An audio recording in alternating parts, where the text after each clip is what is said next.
Welcome to our channel. Today we how to register with Microsoft Project for project schedules, detailed guide step by step clearly. Start by visiting the official. Locate the sign in option on the top right corner of the page. Click on sign in to access the login area.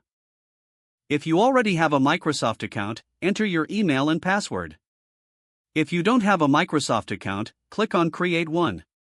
Fill in the required information to create your account.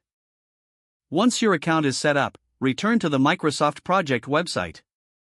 Choose the Try for Free option to initiate the registration process. Select the plan that fits your needs best. Click on Buy Now or Start Free Trial, depending on your choice. Follow the prompts to enter your payment information if required. Review your order details and confirm your selection. After confirming, you will receive a confirmation email from Microsoft. Check your email for the activation link. Click on the link to verify your email address. Return to the Microsoft Project platform.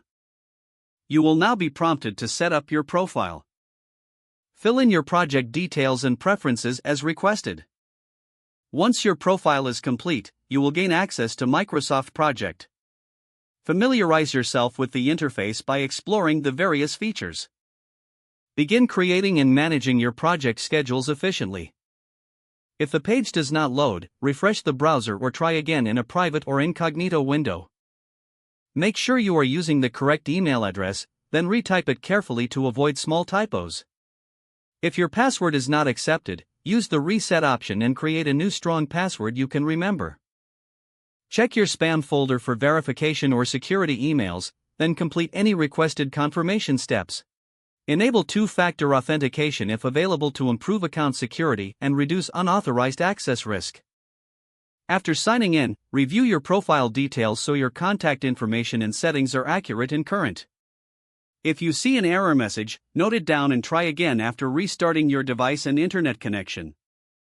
Log out when you finish, especially on shared devices, to keep your account and payment information secure. Don't forget to like this video and subscribe to our channel for more step-by-step tech guides.